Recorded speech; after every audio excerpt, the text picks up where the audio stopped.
Howdy again everyone, and today I'm looking at an updated version of a very interesting lens, the Mitakon 50mm f/0.95, and this is the new Mark III version.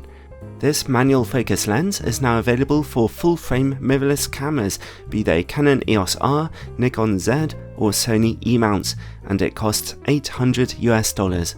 I'd like to thank Mitakon for sending me a review copy of the lens for testing, but as usual this is a totally independent video.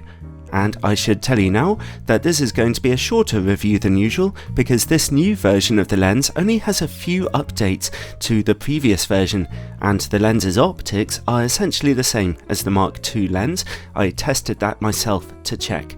So, to look at the lens's sharpness and distortion and vignetting and bokeh performance, take a look at my review of the Mark II lens over back on my channel, and you'll find all the information you need.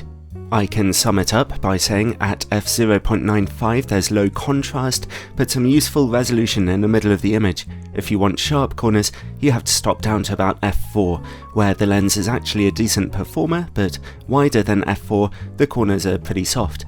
As I said, look at my previous review for lots more information about the optical performance of this lens. For now though, let's have a whistle-stop tour of the Mark III version's differences. Firstly, gone is the snazzy faux leather hard case of the Mark II version. With the Mark III, you get a plainer black box, but you also get a soft case with the lens, which is useful. The new lens's size is apparently a little smaller than the Mark II version, but the weight is about the same at 750 grams, and the filter thread size is 67mm. The build quality feels the same, very solid and metallic.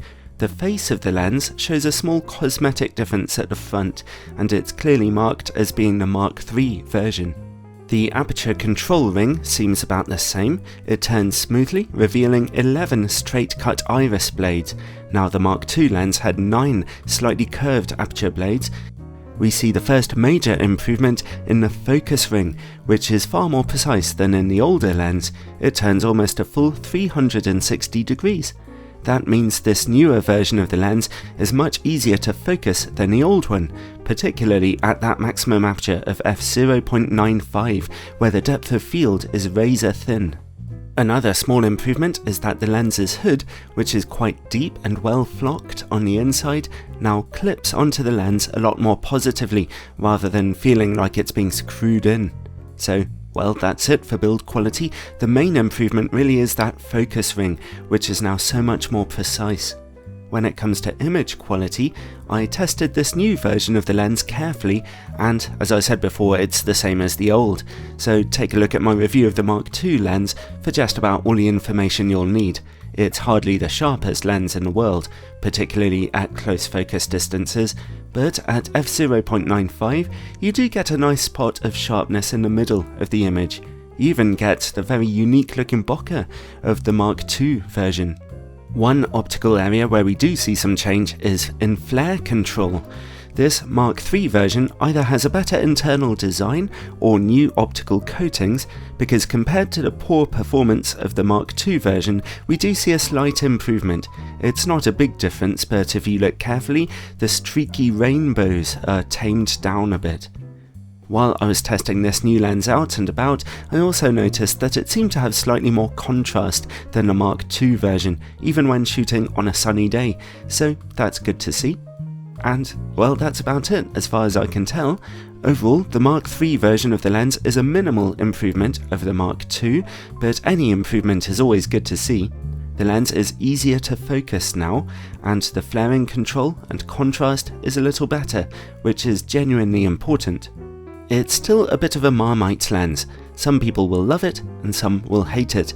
Anyone could fall in love with the spectacularly out of focus backgrounds it can get you, particularly if you're shooting on a full frame camera, but its detractors will make note of its somewhat soft image quality, particularly at closer working distances and in the image corners at bright apertures.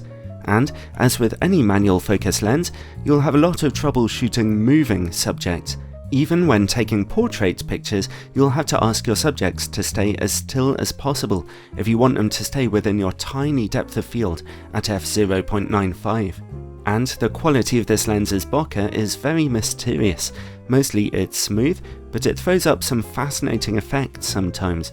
Personally, I feel the same about this lens as I did about the Mark II version when I tested that one last year. I just happen to love that f/0.95 aperture enough to look past this lens's optical issues. Not everyone will feel the same, naturally, but I reckon for £700, the unique pictures it can get are just about worth it.